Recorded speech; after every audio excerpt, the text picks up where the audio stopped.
The clear autumn day was filled with freshness and tranquility. The trees in the forests had not yet turned yellow. Their greenery was just beginning to gradually shift to shades of gold. Meadows covered with shrubs stretched along the road on which the trade caravan moved. It was a long line of wagons laden with goods and riders leading their horses with a confident stride. The wagons were covered with canvas awnings, under which bundles of goods, barrels of wine, and crates of exotic merchandise brought from distant lands were visible. Some of the merchants and guards were engaged in casual conversations, while others scanned the surroundings, keeping a vigilant eye on the road. At the rear of the caravan rode a knight in black armor. His armor was unusual. It didn't just absorb sunlight, it seemed to drink it in, creating an aura of darkness around him. Engraved on the chest plate was the symbol of a wolf, giving him an even more menacing appearance. The knight wore a helmet he never removed, concealing his face. Now he lay on the wagon, casually staring at the cloudless sky. At the reins of this wagon sat a blind old man dressed in simple gray clothing and a straw hat. Beside him sat a young girl in knightly armor, clearly eager to embrace the role of protector. In her hands was a puppy that had grown noticeably over the past few weeks and now barely fit in her arms. The puppy had begun to sprout two small horns that jutted slightly forward, and its once blue fur was gradually lightening to a more sky-like hue. A donkey trudged alongside the wagon, tethered by its bridle. From time to time, it brayed, irritating its owner. It had been 2 weeks since Richard joined this caravan. They met him on the road to the southern city of Calaras, known for its vast markets and magical workshops. The caravan master, upon seeing such an imposing giant, decided to hire him as a guard, offering transport and sustenance. Richard agreed without hesitation. The journey was long, and the offer was both convenient and profitable. Since then, they had traveled together, and fortunately, no attacks had occurred during that time. Everything had been quiet and peaceful, gradually easing Richard's vigilance. Now he lay on the wagon, watching the clouds drift lazily across the sky. His attention was drawn to a conversation between his companions, the blind old man Balthazar and the young girl Agna, who dreamed of becoming a knight. "It's good that you have a dream. But why did you decide to become a knight?" asked the monk, urging the mule that pulled the wagon with a sharp crack of the whip. Agna, stroking Enzio, thought for a moment as if recalling something, then, gazing at the meadows beside the road, replied, "I suppose my uncle had a great influence on me. To me, he was the best person in the world. He always played with me and told stories about knights. He was a knight himself, serving my father. But one day, he died in a duel. Since then, the idea of becoming a knight and protecting ordinary people, like the heroes from legends fulfilling my uncle's dream, has taken root in my mind." The monk nodded thoughtfully and responded, "You know that female knights are not welcomed in these lands. Only one lady knight was ever recognized by all. Miliana," Agna interrupted with passion in her voice. "Exactly," the monk continued. "But that was an exception. In our order of the Moon Goddess, female knights are commonplace. It's the only order that accepts warrior women. Other orders accept women only as mages, thieves, or assassins, and in other specific specializations. But warrior women exist only with us. I would suggest you join us." Agna pondered his words, and after some thought said, "That's a good offer. I'll consider it." The caravan continued its journey, and it seemed that nothing could disturb the peace and tranquility of this autumn day. But suddenly, an arrow whistled past the monk, embedding itself in the ground near the wagon. Shouts rang out in the distance, and the guards instantly raised the alarm, warning of an impending bandit attack. Richard, wasting no time, jumped to his feet and leaped from the wagon, ready for battle. His eyes scanned the surroundings, searching for the enemy. Arrows continued to fly from the dense bushes lining the road. One flew directly at Richard, but he swiftly deflected it with his sword. The arrow spun away, and Agna, standing nearby, gasped in astonishment, unable to believe her eyes. Enzio broke free from her grasp and began running around, barking loudly. Meanwhile, Balthazar quietly murmured a spell, and the caravan slowly became enveloped in a faintly glowing magical energy. This barrier began to reflect and stop the arrows, which got stuck in it, unable to reach their targets. Soon a wild war cry echoed, and bandits began to emerge from the bushes. They were poorly armed, some with swords, others with clubs. Only a few had armor. The rest looked like simple peasants forced into banditry. The battle erupted suddenly and fiercely. Richard, without hesitation, charged into the thick of the enemy, his sword flashing in the sunlight as he cut down one bandit after another. His strikes were quick and precise. With each fallen enemy, he moved to the next, leaving behind a trail of bodies.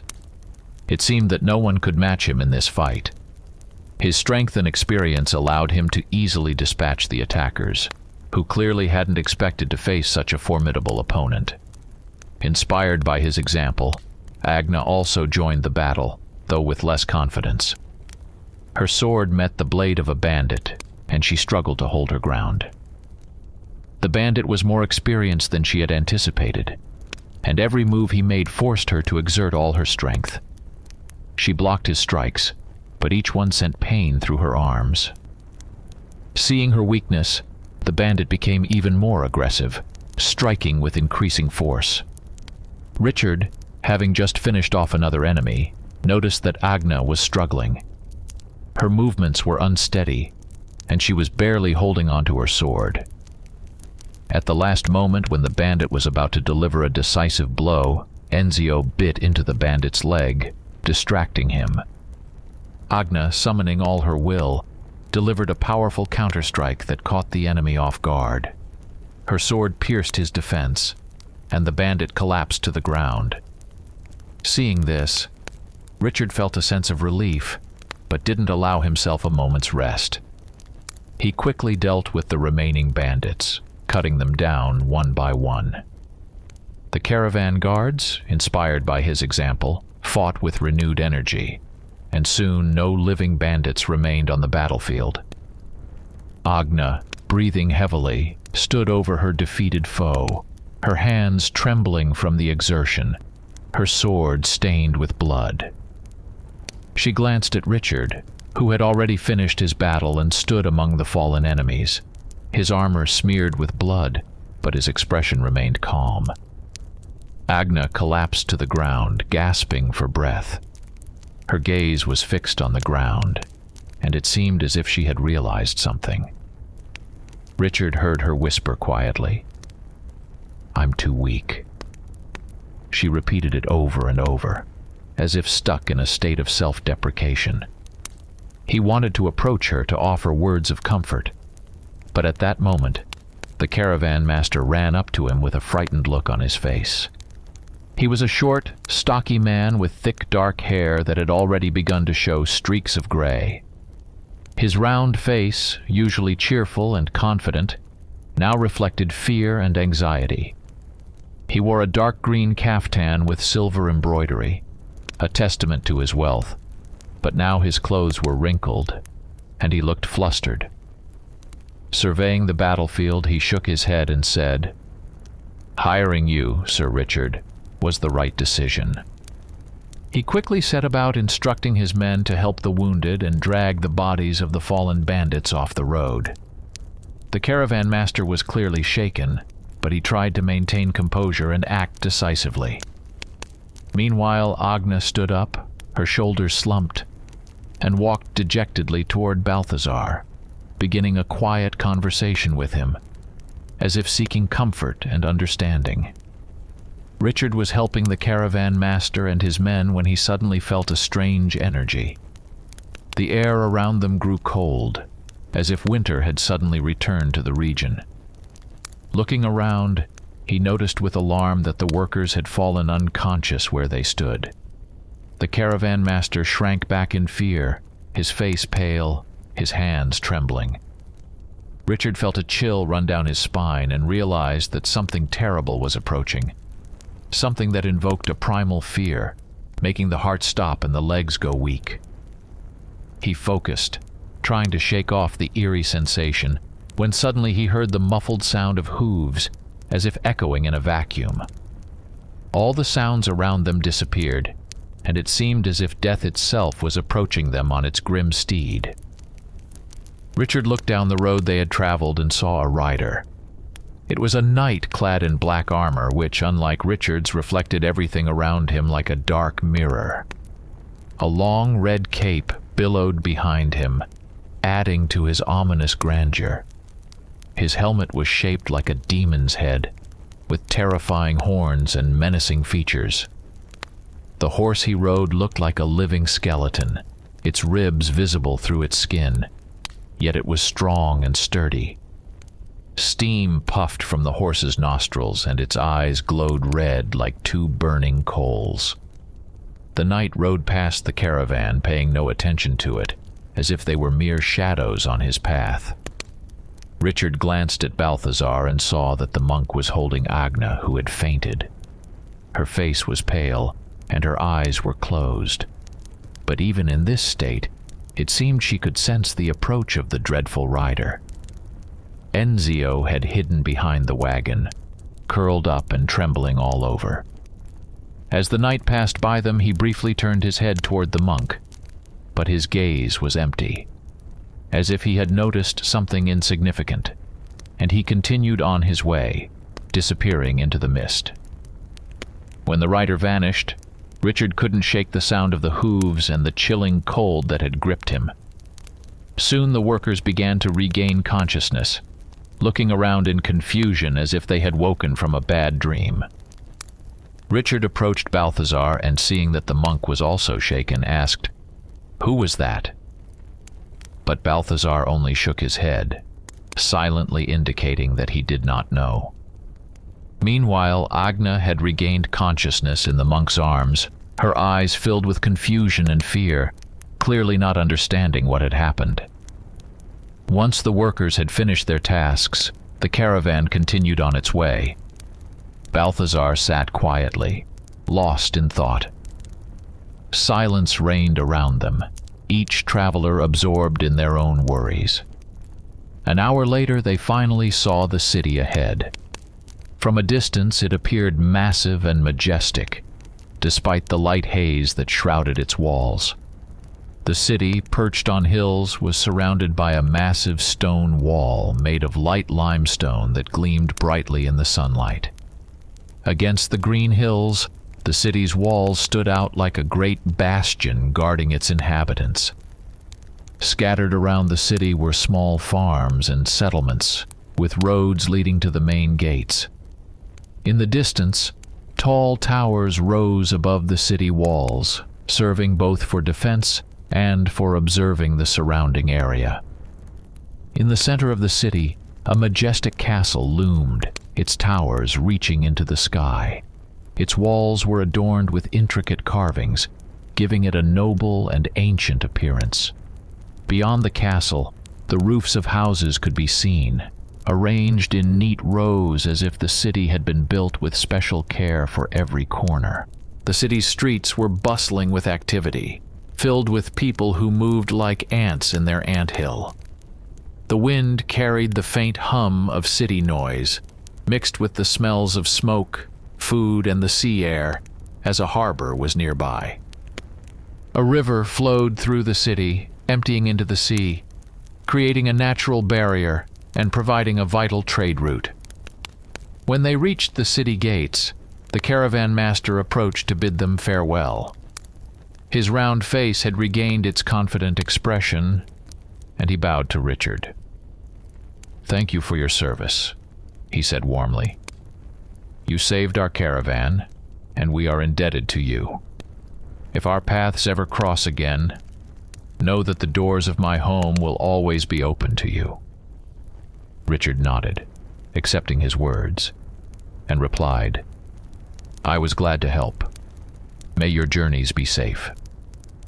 They exchanged a few short farewells, after which the caravan master headed back to his men, while Richard, Balthazar, and Agna entered the city through the massive wooden gates reinforced with iron.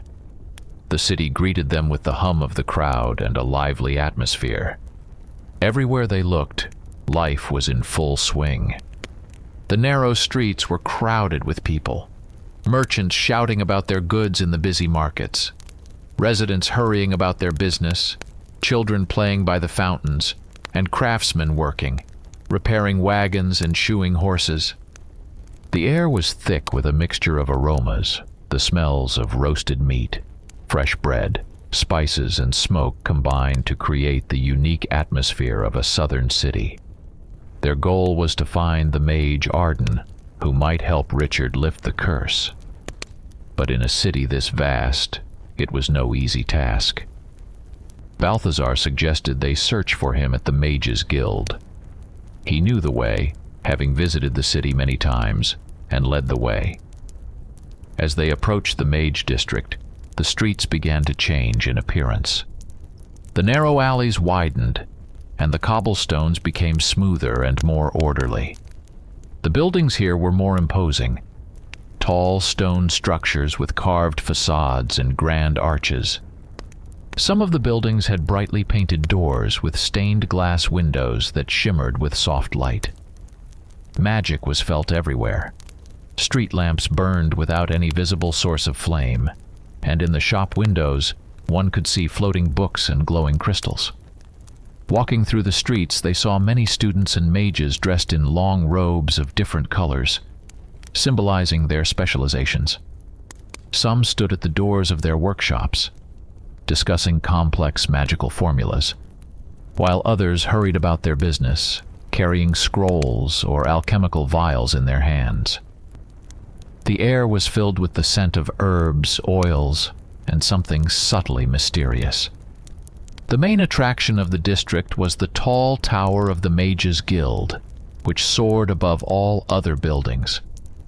Its walls were made of light gray stone that changed color depending on the time of day and weather. At the top of the tower was a massive crystal that emitted a soft light, illuminating the surroundings and serving as a beacon for all who came to this area. As they approached the tower, they noticed several small squares surrounded by shops and workshops. Here, all sorts of magical items were sold, from amulets and enchanted weapons to rare ingredients for spells. The trio paused for a moment at one such shop, where an old merchant was demonstrating floating, glowing orbs to customers. The orbs changed shape and color according to the owner's wishes. "This area is very different from the rest," Agna observed, looking around. "This is where knowledge and power are concentrated," Balthazar replied. "The Mages' Guild controls many of the city's affairs, and their influence extends far beyond its borders." They continued on their way, heading deeper into the district. The further they went, the more refined the architecture became. The buildings here were adorned not only with stone carvings, but also with magical symbols etched directly onto the walls. In some places, statues of ancient mages and sorcerers were installed on the facades, each holding a symbol of their power, a staff, a book, or a crystal. Soon, the trio found themselves in a spacious square dominated by a majestic building reminiscent of a town hall, with high arches and massive columns.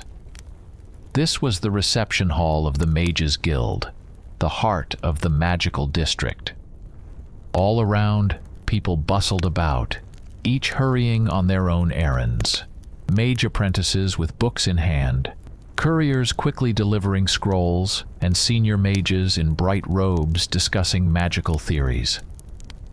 Agna and Richard, awed by the scale and grandeur of the building, couldn't help but continually glance around, taking in everything. Enzio, their faithful puppy, happily ran around, sniffing everything and enjoying life. Upon entering the building, they saw a long line leading to one of the reception windows. They had no choice but to join the end of it.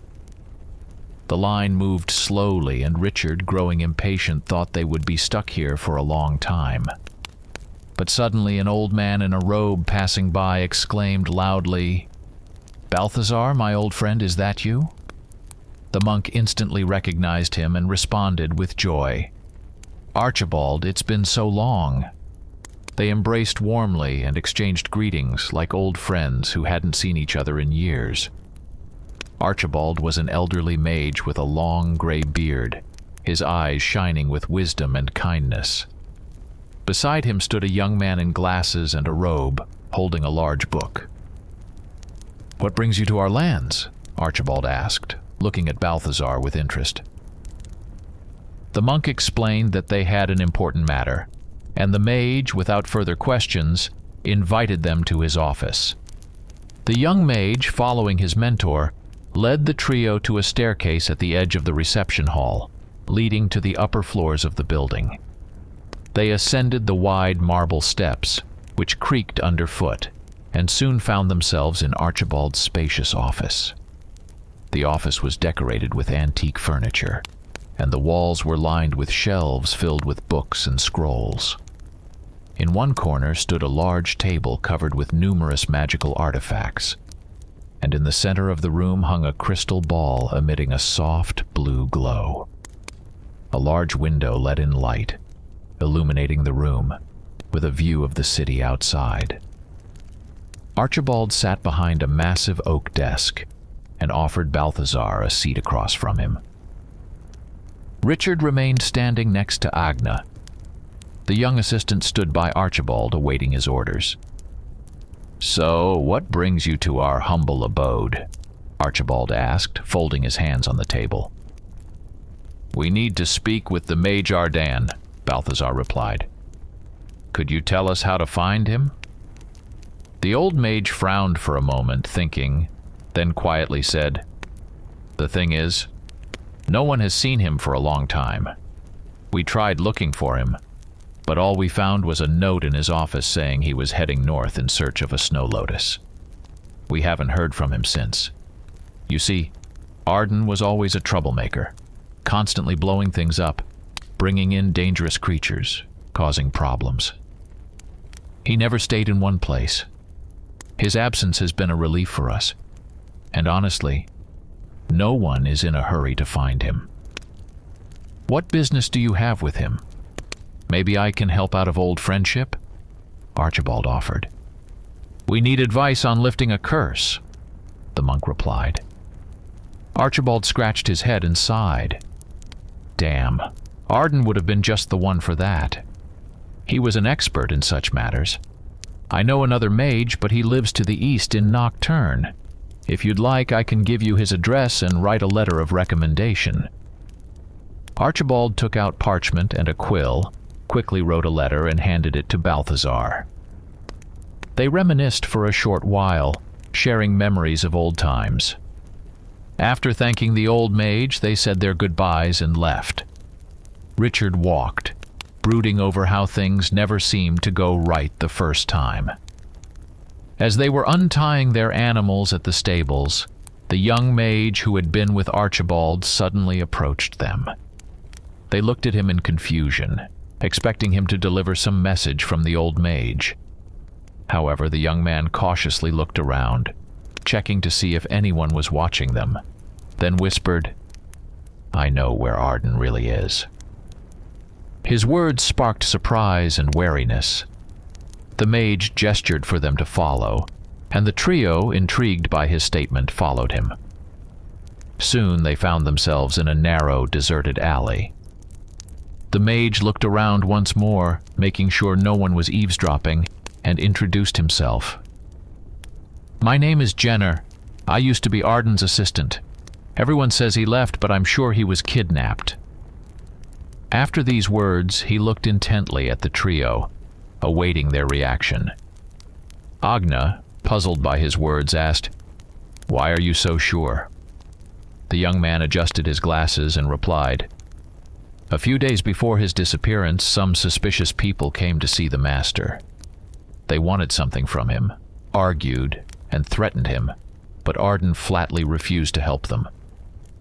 The next day, he disappeared, leaving behind a suspicious note. I told the guild masters about it, but they refused to listen to me. I suspect that the guild's leadership is somehow connected to these dark figures. Here, I drew a sketch of one of those men." He pulled out a parchment from under his robe, depicting a bald man with an eye patch. Richard, looking at the drawing, thought the man resembled a typical bandit. He took the parchment and, turning to Balthazar, asked, "How can we find him?" The monk nodded thoughtfully and replied, "For that, we need to go to the Adventurers Guild and submit a request." Jenner offered to accompany them and show the way, which the trio gladly accepted. They moved through the bustling streets of the city, where crowds of people hurried about their business. The mage led them confidently through winding streets until they reached their destination. The Adventurers Guild building was imposing and massive. Its facade was made of dark stone, and the doors were of oak, reinforced with iron, with carvings depicting scenes of heroic deeds. Around the building there was a constant flow of people, from sturdy warriors in armor to mysterious mages and nimble thieves. At the entrance stood several guards in matching uniforms, watching who entered and exited. Inside, they found themselves in a spacious hall filled with the hum of voices and noise. People were discussing quests, haggling over rewards, and striking deals. Along the wall stood bulletin boards covered with notices of jobs and searches, while in the center of the hall was a large table where guild employees registered requests and handed out assignments. Jenner approached the registration desk, where a young woman with long chestnut hair braided into a plait sat. She wore a neat tunic and kept a keen eye on the visitors. "How may I help you?" she asked with a smile, glancing at Jenner and his companions. "We'd like to submit a request to find a person," he replied, showing her the drawing. The woman looked at the parchment and, nodding, said, "The standard fee for a request is 500 crowns. But if you want to expedite the search, it's better to increase the amount to 2,000 crowns." Richard glanced at Balthazar, unsure if they should accept the offer. The monk, noticing his hesitation, nodded confidently and said, "We have enough money." The monk pulled out a pouch of coins and counted out the necessary sum. The woman smiled as she accepted the money, then handed them a token and asked, "Where will you be staying?" The trio shrugged, not having an answer to that question. The woman then suggested, "There's a decent inn nearby. I recommend you stay there. A courier will deliver the search results to that location." They thanked her and left the guild, heading toward the recommended inn. The establishment turned out to be a cozy two-story house with wooden walls and a red-tiled roof. Inside, it was warm and inviting, with the scent of fresh bread and herbs in the air. They rented 3 rooms, each simply but tastefully furnished. Settling in, the trio prepared to wait for the search results. Days passed, and each day Jenner visited the trio, awaiting news about the search. Gradually, they grew closer, and the young mage began to show them around the city, sharing stories and legends associated with the place. Agna, Richard, and Balthazar listened to his tales, immersing themselves in the rich history and magic of the city. One evening, as they were returning to the inn, the monk rode his donkey while Agna led her horse. Enzio, who had grown noticeably larger, ran alongside, sniffing around. His sudden growth puzzled the trio, and Richard wondered if it had something to do with the strange acorn the puppy had swallowed a few days ago. Suddenly, The ground beneath their feet began to shake. A sudden and powerful earthquake struck. The entire street trembled, buildings creaked, and the cobblestones of the road began to separate. People around them screamed, struggling to keep their balance. Street lamps swayed, threatening to fall from their chains. Dust filled the air, blocking out the light, and cracks spread across the pavement. When the earthquake finally subsided, they looked at each other in fear. It seemed as though nothing more would happen, and they all sighed in relief. But then loud cries echoed throughout the area. Animals began to act strangely. Agna's horse neighed loudly, reared up, and started kicking wildly. It broke free from her grasp and galloped away, ignoring her shouts to return. Enzio also became agitated, barking and running in circles before sitting down and howling, though he did not attempt to flee. The monk's donkey brayed loudly, looking at its master as if trying to say something, but then it, too, calmed down. Richard looked around and noticed animals all over the city starting to scatter. Birds took to the sky, hurrying to leave the city as if sensing an impending threat. A chill ran down Richard's spine. There was something ominous about these events, as if nature was warning of an approaching disaster. The monk frowned, thoughtfully surveying the scene, and quietly said, "I need to visit my order. Stay here and wait for me." He quickly mounted his donkey and rode off, leaving Richard, Agna, and Jenner in confusion. They headed to the inn, but as they were about to enter, they heard a piercing scream. A woman walking ahead of them screamed, and the trio saw a swarm of cockroaches crawling out of the inn, rushing to escape the building. Behind them, mice and rats scurried out, as if fleeing from something even more terrifying. "I have a bad feeling about this," Agna said, glancing around. "Maybe we should leave this place too?" But Richard shook his head. "We should do as the monk instructed. We'll wait here." They entered the inn and waited. Half an hour later, they felt faint tremors again, seemingly coming from beneath the ground. It felt as if something enormous was breaking through the earth. And at that moment, a deafening crash echoed through the room. A hole appeared in the center of the hall, and from it emerged a strange creature resembling a mole, but with rows of huge, sharp teeth that gleamed in the dim light of the inn. Richard immediately grabbed his sword, ready for battle, but despite its terrifying teeth, the creature appeared frightened. It quickly darted toward the exit, trying to flee the inn. Agna, without hesitation, chased after it. Bursting onto the street, she saw the mole-like creature racing toward the city gates, tearing up the ground as it went. All of this seemed suspicious and a bit frightening. While they awaited Balthazar's return, the inn's door suddenly burst open, and a girl dressed like a typical adventurer rushed in. She wore light leather armor, a hooded cloak, and several daggers strapped to her belt. She quickly scanned the room and, upon spotting Richard, confidently approached him. "Are you Richard?" she asked. "I'm from the Adventurers Guild. We've completed your request." Richard, Agna, and Jenner immediately tensed and jumped to their feet.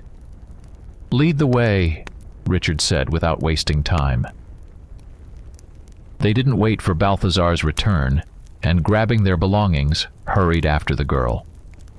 She led them through the winding streets of the city, skillfully maneuvering between people and shops as if she knew every corner of the place. The streets grew narrower, the buildings older, and fewer people were around. It seemed they were moving farther away from the bustling central districts. Finally, they arrived at an unassuming house on a quiet street. The house was old, with peeling paint on the shutters and a sagging roof. The girl stopped, pointed at the house, and said, "I saw the man enter here. He hasn't left since." They quickly set up a watch, hiding nearby behind the corner of another building. Richard asked her to inform Balthazar of their location, paying her extra for the task. The girl nodded and swiftly disappeared into the alleyways, leaving the trio to wait. Time passed slowly, but they patiently kept watch on the house. The sun had begun to set when the girl returned, leading Balthazar, who rode on his donkey. The monk looked them over, and upon learning that the man had not yet left the house, prepared for the next steps. They continued to wait, but not for long. Soon the front door of the house swung open, and the man they sought, the bald man with the eye patch, appeared on the doorstep. He scanned the surroundings as if checking to see if he was being watched, then began descending the steps to the street, heading east. They followed him, keeping a safe distance to avoid being noticed. The man walked quickly and confidently, knowing the way. He led them to the central square, where he suddenly turned into a narrow alley. The streets here were cramped, and the sparse lanterns barely lit the path. They watched as the man approached a manhole cover, lifted it, and quickly descended underground. The trio and Jenner exchanged glances, understanding that they had no choice but to follow him. They couldn't bring the donkey with them, so Balthazar quietly whispered something into his faithful companion's ear. The donkey brayed as if understanding the command, then trotted off, disappearing into the darkness. The monk then cast a spell, tracing a symbol on the ground that glowed with a soft light.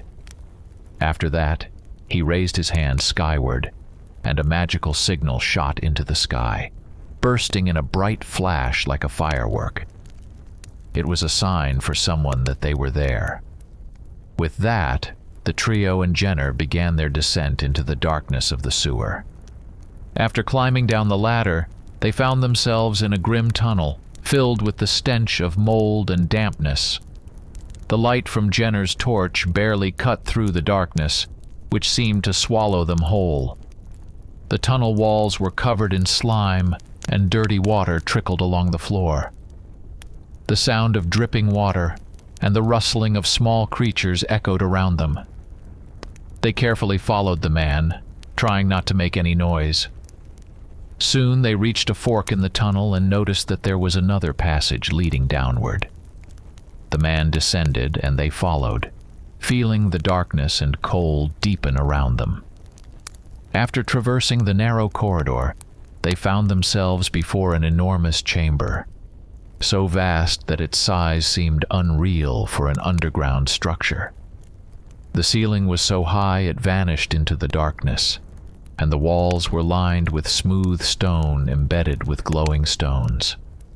These stones emitted a soft but eerie light, illuminating the chamber and giving it a mystical atmosphere. In the center of the chamber stood a giant statue of a demon, crafted with terrifying realism. Its stone eyes seemed alive, and its curved horns reached upward, looming over the figures standing at its base. Around the statue was a circle inscribed with ancient runes and symbols. Inside this circle stood robed figures, chanting something in an unfamiliar ancient language. Their voices blended into a single hum, echoing throughout the chamber. From various corners of the chamber, more robed figures approached the circle, joining the ritual. Richard, Agna, Jenner, and Balthazar, seeing what was happening, quickly hid behind one of the massive stone outcrops, observing the scene. Richard squinted and noticed a man near the statue dressed in a mage's robe. He was chained by the leg to the base of the statue and looked exhausted but focused. His eyes reflected worry and fatigue. Richard turned to Jenner and quietly asked, "Is that Arden?" Jenner, peering closely, nodded, his face etched with concern. "Yes, that's him. They're keeping him prisoner." The ritual continued, and Richard noticed that Balthazar was growing increasingly nervous.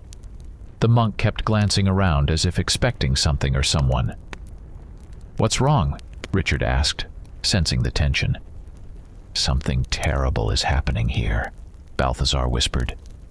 "They're trying to summon a creature from another dimension. We must stop this, but I'm waiting for reinforcements." They sat in tense anticipation when suddenly the sound of footsteps echoed from the corridor they had entered.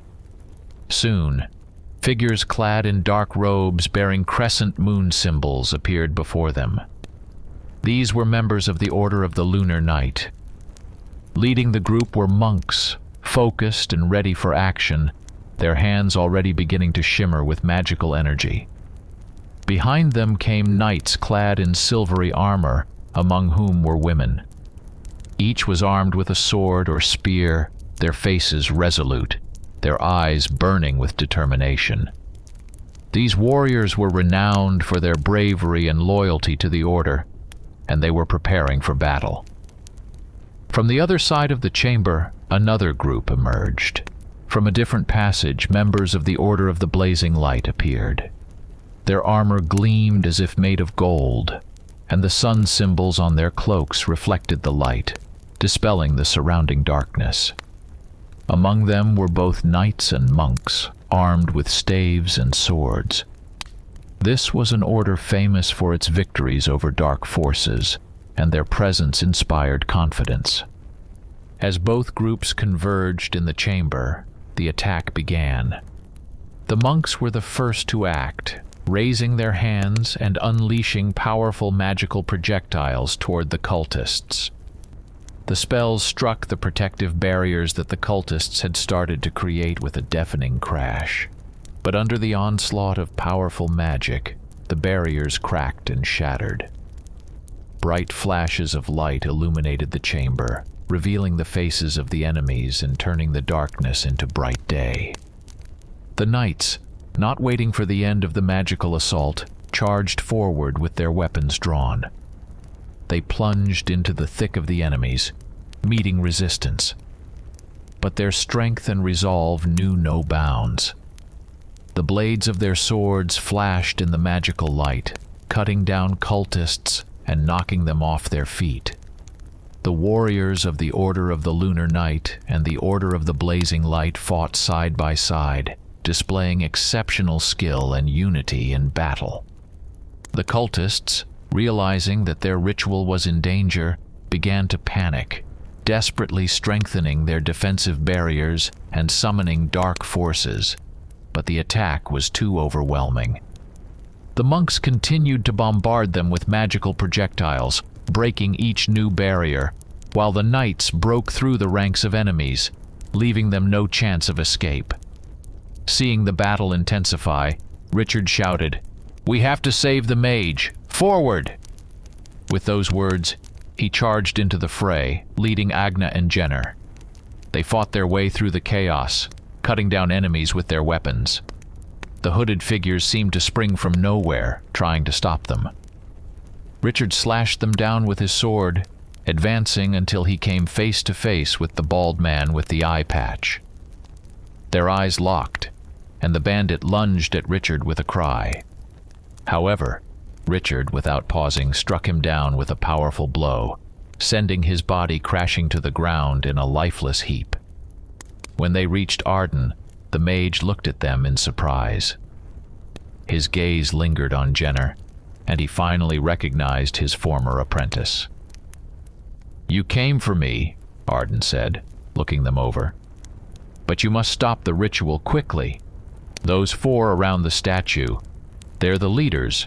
Kill them or we're all doomed." Richard nodded and, without wasting time, charged toward the cultists standing around the demon statue, following the mage's instructions. Agna and Jenner stayed by Arden's side, trying to free him from the chains that held him, while Balthazar headed toward another cultist to stop the ritual. As Richard advanced toward his target, he suddenly felt a chilling cold that seemed all too familiar. Glancing back, he saw the same knight they had encountered earlier. The Black Rider, whose armor gleamed with a sinister sheen, was rapidly closing in on his fearsome horse. Realizing that a confrontation was inevitable, Richard turned to face him, ready to take the blow. The knight swung his massive sword, and when Richard met the strike, he felt an overwhelming force and unbearable pain that hurled him far back. Tumbling across the ground, he struggled to his feet, focusing on the figure of his opponent. The Black Knight slowly removed his helmet and hung it on his saddle, revealing a horrifying sight. Where his head should have been, there was only a skull with burning red eyes that glowed like smoldering coals inside the bony sockets. The skeletal knight raised his sword again and charged at Richard, his presence instilling fear even in the bravest of warriors. But this time, Richard didn't take the blow head-on. He dodged at the last moment and swung his sword at the horse's legs. The strike was true. The horse stumbled and crashed to the ground, flipping over with the knight. A thunderous crash echoed through the chamber as the knight fell. The skeletal knight rose slowly, his burning eyes blazing with fury. He stepped forward, advancing straight toward Richard, who tightened his grip on his sword, preparing for the next clash. Meanwhile, Balthazar had engaged in battle with another mage, whom he recognized as the head of the Mages Guild. This mage was defending the cultists and the ritual. Struggling to understand how he could have betrayed his ideals, Balthazar exclaimed, "How could you turn to the dark side?" The mage, with a smirk on his face, replied, "You know me, Balthazar. I've always sided with the victors. This time, humanity will lose. I have seen the power of the Overlord and realized there's no point in resisting. I suggest you bow to him as well." The monk spat in response to these words, and pulling out a deck of cards began shuffling them in his hands. The cards ignited with lunar flame, and glowing brightly flew toward the mage. The battle between them began with a fierce exchange of spells and magical attacks. Balthazar's cards, infused with the power of the moon, created a veil of light and destructive enchantments, but the guild mage was equally formidable. He summoned powerful barriers and unleashed waves of fire and darkness, repelling the monk's attacks.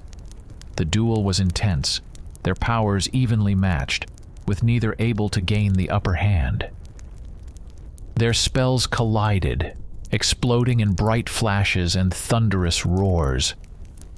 Each blow sent them reeling back, but they returned to the fray, knowing that the victory of one would determine the outcome of the battle. Richard, glancing at Balthazar's fight, knew their time was running out.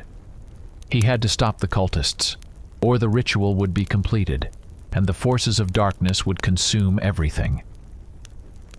Gathering all his willpower, Richard raised his sword and, gritting his teeth, charged at the skeleton knight. He poured all his strength into the strike, but the skeletal knight, as if unfazed by his efforts, simply raised his sword and deflected the attack.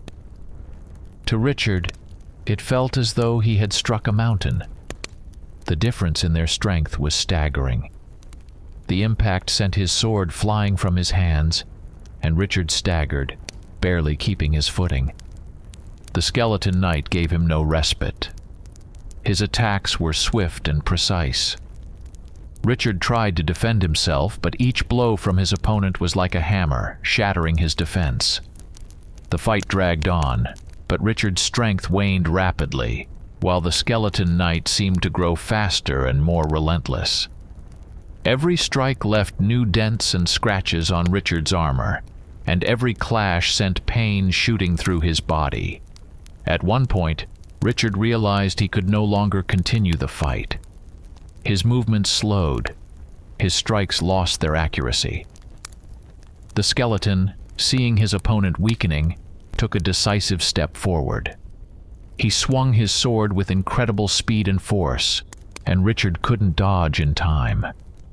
With one blow, the knight severed Richard's right arm, leaving him defenseless. Pain shot through his body as blood gushed from the wound, staining the ground beneath him. The skeleton didn't stop there. His empty eye sockets, glowing with red fire, radiated malevolent determination. With a second strike, he severed Richard's left arm. Then, as if toying with him, cut off his legs.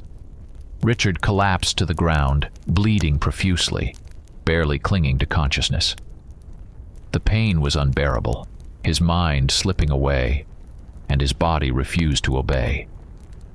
At that moment, a wild roar echoed through the chamber, making the walls tremble. From deep within the demon statue came the booming sound of drums.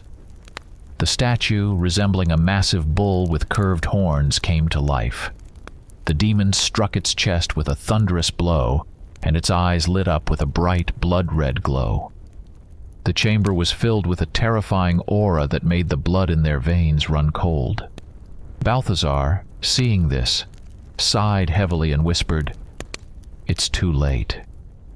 The cultists in the chamber, realizing that their ritual had succeeded in awakening the demon, began to flee in panic. Some vanished using teleportation, while others ran in terror, abandoning their comrades. The drum beats grew louder, ominously heralding the awakening of an ancient evil. Arden, finally freed from his chains, rushed to Richard's side with Agna and Jenner. They found him lying on the ground, bleeding out, his eyes vacant as they stared at the ceiling.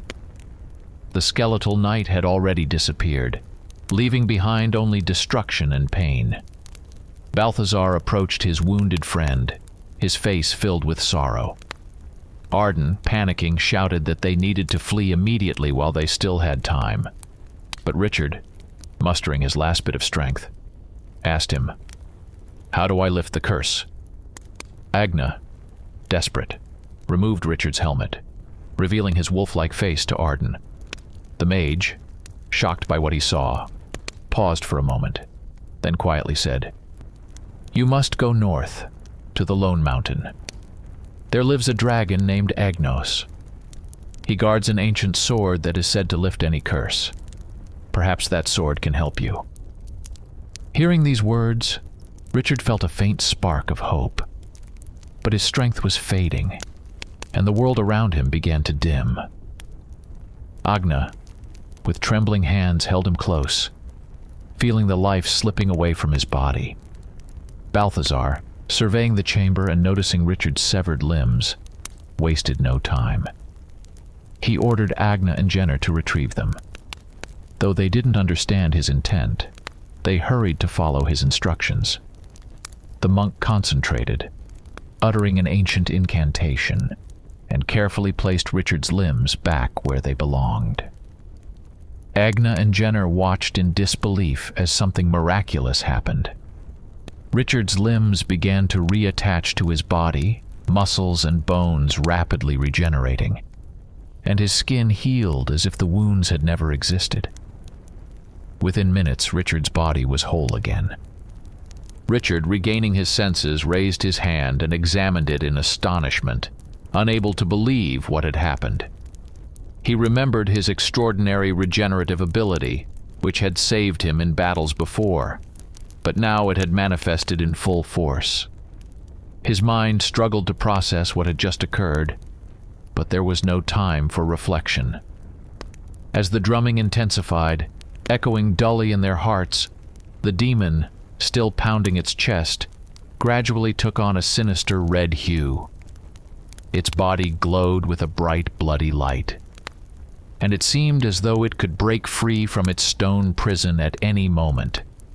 Seeing this, Arden panicked and said, "If we don't escape now, we'll all die.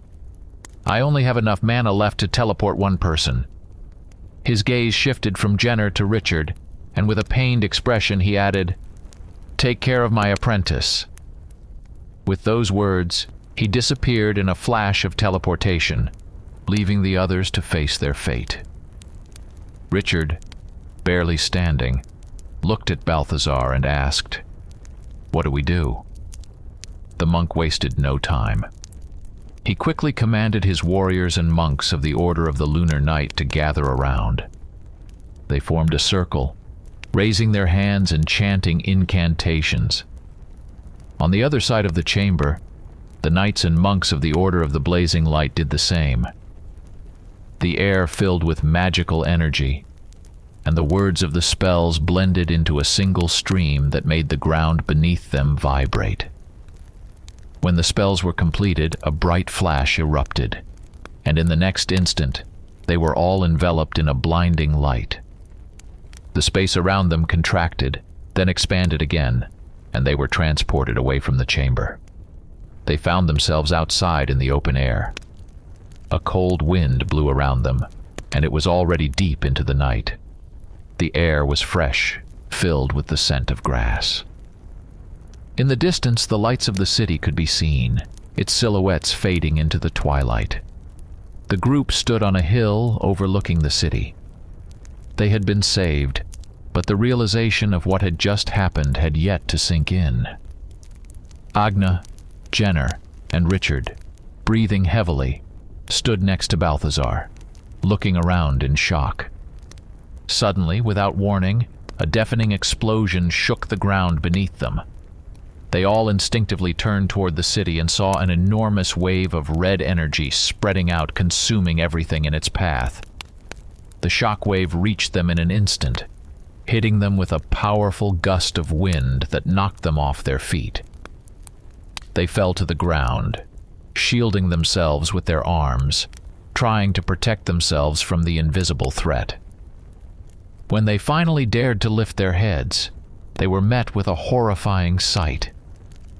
Where the city had once stood, there was now a massive crater. Everything was destroyed, and above the crater hung a menacing symbol, a blood-red eye with a diamond-shaped pupil, formed from dense crimson mist. This symbol, like a reminder of the dark power that had been unleashed, slowly dissipated, leaving behind only a cold emptiness. Balthazar, realizing the full horror of what had happened, fell to his knees.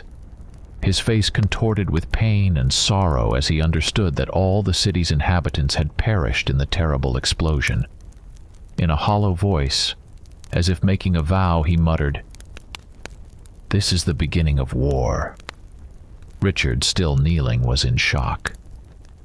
He knew that without Balthazar's magic, they too would have died in that horrific event.